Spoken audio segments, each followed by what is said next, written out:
اعوذ باللہ من الشیطان الرجیم۔ پناہ مانگتا ہوں میں اللہ کی شیطان مردود سے۔ بسم اللہ الرحمن الرحیم۔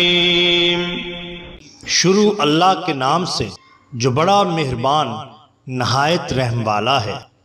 دا باٹم لائن کے ناظرین کرام، السلام علیکم۔ محترم ناظرین، ہم اپنی آج کی ویڈیو میں حضرت امام بری رحمۃ اللہ علیہ اور ذمہ دار کی بھینسوں کا ایک ایمان فروز قصہ آپ کے سامنے پیش کریں گے، لیکن اس سے قبل ہم حضرت امام بری رحمۃ اللہ علیہ کی حالات زندگی پر ایک مختصر نظر ڈالتے ہیں۔ ناظرین، شیخ المشائخ، سلطان السالکین، رئیس العاشقین، شیخ العارفین، شاہ اہل تصوف، بری از آفت تکلف، ولی کامل حضرت شاہ عبداللطیف قادری المعروف حضرت بری امام رحمت اللہ علیہ کا شمار سرزمین پاک و ہند میں سلسلہ عالیہ قادریہ کے نامور اولیاء اللہ میں ہوتا ہے۔ آپ رحمت اللہ علیہ کا تعلق سادات گھرانے سے تھا اور آپ رحمت اللہ علیہ کا سلسلہ نسب امیر المومنین حضرت علی المرتضی کرم اللہ وجہ الکریم سے جا ملتا ہے۔ حضرت بری امام رحمت اللہ علیہ سن 1026 ہجری میں پیدا ہوئے۔ آپ رحمت اللہ علیہ کے والد ماجد کا نام سید محمود شاہ رحمت اللہ علیہ تھا اور آپ رحمت اللہ علیہ کے والد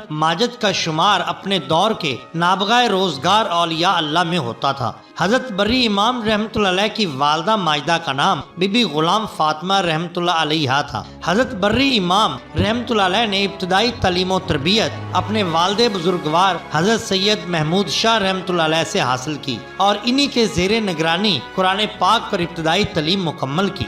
آپ رحمت اللہ علیہ کے والد بزرگوار کی شروع ہی سے یہی خواہش رہی تھی کہ ان کا بیٹا بڑا ہو کر دین اسلام کا نام روشن کرے، اس لیے انہوں نے آپ رحمت اللہ علیہ کی تعلیم و تربیت میں کسی بھی قسم کی کوئی کسر نہ چھوڑی اور اس دور کے تمام بڑے بڑے علماء دین اور اولیاء عظام کی صحبتوں سے آپ رحمت اللہ علیہ کو فیض یاب کیا۔ حضرت بری امام رحمت اللہ علیہ کی شادی ضلع ہزارہ کے گاؤں راہی سیدہ کے سادات گھرانے میں ہوئی۔ شادی کے کچھ عرصہ کے بعد اللہ عز و جل نے آپ رحمت اللہ علیہ کو ایک بیٹی سے نوازا جو بچپن میں ہی فوت ہو گئی۔ اس سالے کے کچھ عرصہ بعد آپ رحمت اللہ علیہ کی زوجہ بھی وصال فرما گئیں اور یوں آپ رحمت اللہ علیہ دنیاوی پابندیوں سے آزاد ہو گئے۔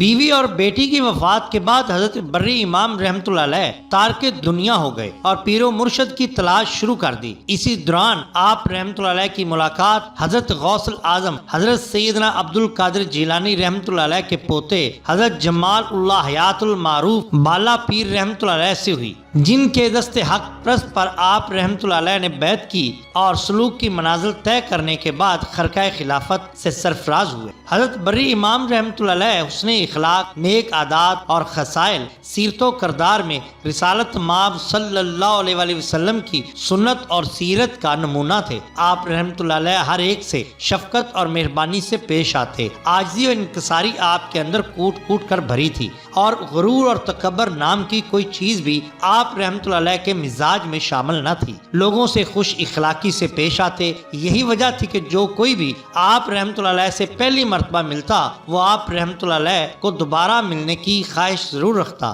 آپ رحمت اللہ علیہ کے انہی اوصاف حمیدہ کی وجہ سے لوگ جوک در جوک دائرہ اسلام میں داخل ہونے لگے اور آپ رحمت اللہ علیہ کے دست حق پرست پر بیعت کی سعادت حاصل کرنے لگے۔ حضرت بری امام رحمت اللہ علیہ نے 1171 ہجری میں 91 برس کی عمر میں اس جہان فانی سے کوچ فرمایا۔ آپ رحمت اللہ علیہ کے وصیت کے مطابق نور پور شاہ میں سپرد خاک کیا گیا، جہاں آج بھی آپ رحمت اللہ علیہ کا مزار پاک مرجع گاہ خلائق خاص و عام ہے اور آج بھی ہزاروں لوگ مزار پاک پر حاضر ہو کر عقیدت کے نذرانے پیش کرتے ہیں۔ ناظرین کرام، حضرت شاہ عبداللطیف المعروف حضرت امام بری رحمت اللہ علیہ کچھ عرصہ موضع کنگڑ میں قیام پذیر رہے، پھر جب اس جگہ سے کہیں اور جانے کے لیے طبیعت مچلنے لگتی اور اس جگہ سے اکتا جاتے تو پھر کہیں اور چلے جاتے، اسی لیے آپ یہاں سے پھر موضع للہ بھوتوں میں تشریف لے گئے اور اس گاؤں کے قریب واقع نیلا ندی کے کنارے عبادت الہی میں مشغول ہو گئے۔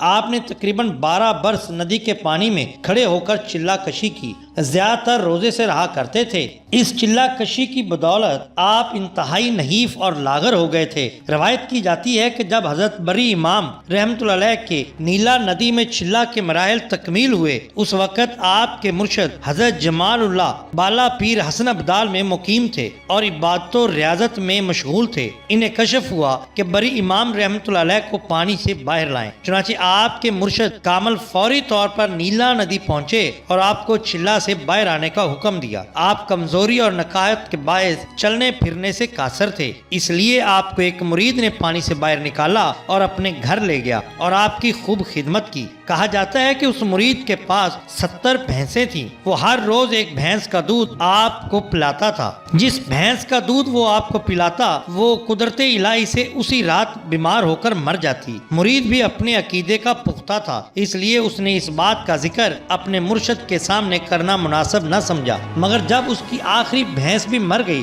تو وہ پریشان ہوا کہ اب اپنے مرشد کے لیے اگلے دن دودھ کا انتظام کیسے کرے۔ چنانچہ اس نے اپنے طور پر اپنے رشتہ داروں اور بستی کے دوسرے لوگوں سے دودھ لینے کی کوشش کی، مگر کسی نے بھی بھینس کے مر جانے کے خدشہ کے پیش نظر دودھ دینے سے انکار کر دیا۔ اگلے دن جب حضرت بری امام رحمۃ اللہ علیہ کو دودھ نہ ملا تو آپ نے اس بارے میں اپنے مرید سے پوچھا تو اس نے اپنی بھینسوں کے مرنے کی تمام رودات بیان کر دی اور کہا کہ تمام بھینسیں مر گئی ہیں، صرف ایک بھینسا رہ گیا ہے، اس لیے دودھ کا بندوبست کیسے ہو؟ یہ سن کر آپ زیر لب مسکرائے اور فرمایا، جاؤ دیکھو وہ بھینس ہے، بھینسا نہیں ہے، اس کا دودھ دو کر لے آؤ۔ مرید جب گھر کے باہر موجود بھینسوں کے بارے میں گیا تو دیکھا کہ بھینسے کی بجائے ایک بھینس کھڑی ہے۔ چنانچہ اس نے دودھ دو کر حضرت بری امام رحمۃ اللہ علیہ کو پلایا تو وہ بھینسا بھی قدرت الہی سے اسی رات مر گیا۔ مرید پریشان ہو کر پھر آپ کی خدمت میں حاضر ہوا اور صورتحال کی اطلاع دی۔ آپ مسکرائے اور فرمایا، جس ندی میں ہم نے چلہ کشی کی تھی اس کے کنارے پہنچ کر ندی کی طرف پشت کر کے اپنی بھینسوں کے نام ایک ایک کر کے پکارتے جاؤ، مگر خبردار پلٹ کر نہ دیکھنا۔ مرید نے آپ کے حکم کے مطابق ندی کے کنارے جا کر اسی طرح ہی کیا، بھینسوں کے نام پکارنا شروع کیا۔ وہ جس بھی بھینس کا نام پکارتا وہ ندی سے نکل کر اس کے پاس آ جاتی۔ اس طرح اس کی تمام بھینسیں اس کے پاس آ موجود ہوئیں۔ آخر میں اس نے بھینسے کا نام لے کر پکارا، بھینسا بھی باہر نکل ہی رہا تھا کہ مرید نے اچانک پلٹ کر دیکھا، جیسے ہی اس کی نظر بھینسے پر پڑی وہ بھینسا پتھر کا بن گیا۔ اپنی اس غلطی پر مرید بہت پریشان ہوا، اس کے ساتھ ہی اسے خوشی اس بات کی تھی کہ اس کی تمام بھینسیں زندہ سلامت پھر سے اس کے پاس آ گئی تھیں۔ کہا جاتا ہے کہ وہ پتھر ہوا بھینسا آج بھی اس کی باقیات اس کے گرد و نواح میں پائی جاتی ہیں۔ محترم ناظرین، یہ ہوتی ہے شان اولیاء اللہ کی۔ اگر آپ کو ہماری یہ ویڈیو پسند آئی ہو تو لائک کیجئے، سبسکرائب کیجئے ہمارے چینل دا باٹم لائن کو، تاکہ ہم آپ کے لیے اور بھی بہترین ویڈیوز لا سکیں۔ اپنے دوستوں کا، گرد و نواح کے لوگوں کا بہت خیال رکھیے۔ اللہ اور اللہ کے رسول صلی اللہ علیہ وسلم سے بہت محبت کیجئے۔ آپ کا بہت شکریہ۔ اللہ حافظ۔